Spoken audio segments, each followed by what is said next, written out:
मैं न कांग्रेस के खिलाफ हूं, न पंडित नेहरू के खिलाफ हूं।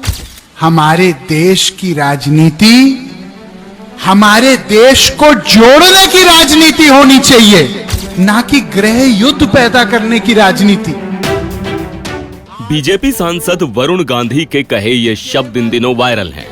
वरुण गांधी इस वीडियो में अपनी सरकार पर सवाल खड़े करते दिख रहे हैं। हालांकि ये कोई पहली बार नहीं है जब उन्होंने अपनी ही पार्टी या सरकार पर सवाल उठाए हैं। तो फिर इस बार अलग क्या है? इसको समझने के लिए वरुण गांधी के चचेरे भाई और पूर्व कांग्रेस अध्यक्ष राहुल गांधी के भाषणों पर गौर करने की जरूरत है।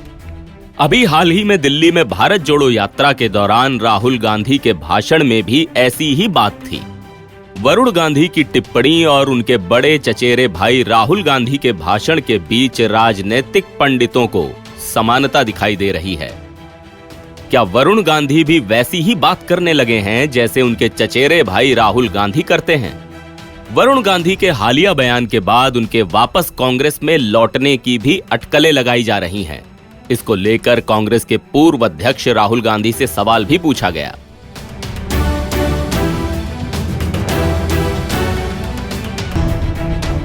शनिवार को राहुल गांधी से यह पूछा गया कि क्या कांग्रेस में वरुण गांधी के लिए जगह है। इस पर राहुल गांधी ने कहा कि उन्हें पार्टी अध्यक्ष से यह पूछना चाहिए। ये पूछे जाने पर कि क्या जनवरी में पश्चिमी उत्तर प्रदेश से गुजरने वाली भारत जोड़ो यात्रा में वरुण गांधी का स्वागत है, राहुल गांधी ने कहा कि स्वागत तो किसी का भी है, लेकिन वो बीजेपी के हैं तो उनको दिक्कत होगी। कांग्रेस के पूर्व अध्यक्ष राहुल गांधी ने बीजेपी के खिलाफ बड़े पैमाने पर अंडर करंट होने का दावा किया और कहा कि देश को वैकल्पिक दृष्टिकोण देने के लिए विपक्ष को एकजुट होना होगा। उन्होंने समाजवादी पार्टी के अध्यक्ष अखिलेश यादव के कांग्रेस भाजपा के एक होने संबंधी बयान को लेकर उन पर पलटवार करते हुए ये भी कहा कि देश की राजनीति में बीजेपी के खिलाफ राष्ट्रीय स्तर पर वैचारिक धुरी कांग्रेस है और वो इस वैचारिक लड़ाई में जीतेगी। सुनिए क्या बोले थे राहुल गांधी। ये आपको हमारे जो कांग्रेस प्रेसिडेंट है, ये सवाल आपको उनसे पूछना पड़ेगा। स्वागत किसी का भी है, बट वो बीजेपी के हैं तो उनका वहां पे प्रॉब्लम तो होगा। वो आप उनसे पूछिए। पहले पता नहीं, मुझे ही कंफ्यूजन हो गई है। पता नहीं अब क्या बोलूं। कांग्रेस के मतलब सीनियर नेता हैं, बट मुझे कंफ्यूज कर दिया कि मतलब कभी बाहर, कभी अंदर, कभी बाहर, कभी अंदर, कभी अंदर, कभी बाहर, पता नहीं मुझे। बीजेपी और कांग्रेस एक हो ही नहीं सकते, क्योंकि अगर बीजेपी और कांग्रेस एक होते तो नरेंद्र मोदी कांग्रेस मुक्त भारत की तो बात कभी नहीं कर सकते। मतलब हो ही नहीं सकता कि अगर बीजेपी के नेता कह रहे हैं कांग्रेस मुक्त करो, इसका मतलब वो कह रहे हैं कि बीजेपी को भी मुक्त कर, बीजेपी इसको भी मिटा दो। वो तो नहीं कह रहे हैं।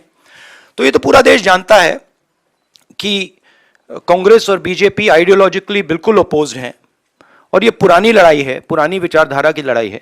बट अखिलेश जी की भी जगह है और उनको ये ऑप्शन, मतलब बोलने का ऑप्शन मिलना चाहिए और उनका पर्सपेक्टिव है वो उनके लिए ठीक है। हमारा पर्सपेक्टिव है कि हमारी लड़ाई बीजेपी के साथ है, विचारधारा की लड़ाई है, पुरानी लड़ाई है और इसको हम जीतेंगे।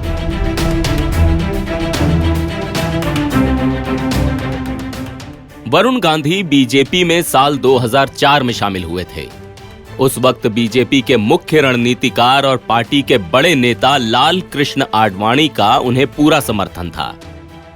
जब बीजेपी की कमान राजनाथ सिंह के हाथ में थी, उस वक्त पार्टी में उनका कद ठीक था। वो पार्टी महासचिव और बंगाल के प्रभारी भी थे। अमित शाह के कार्यकाल के दौरान वरुण गांधी को महासचिव से हटा दिया गया। पिछले साल उनको राष्ट्रीय कार्यकारिणी में भी जगह नहीं मिली। हालांकि वरुण गांधी भी काफी समय से अपनी ही सरकार के खिलाफ सवाल उठाते रहे हैं। वो प्रदेश की योगी सरकार और केंद्र सरकार के कई फैसलों पर सवाल उठा चुके हैं। किसान आंदोलन के वक्त भी ये देखने में आया था। किसानों के प्रदर्शन को लेकर कई बार वो अपना असंतोष जाहिर कर चुके हैं।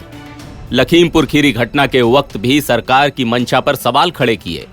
अब एक बार फिर वो इस कड़ी में और कड़े तेवर के साथ बढ़े हैं, जिसके बाद 2024 से पहले एक नए समीकरण की चर्चा जोर पकड़ रही है। एनबीटी ऑनलाइन की रिपोर्ट।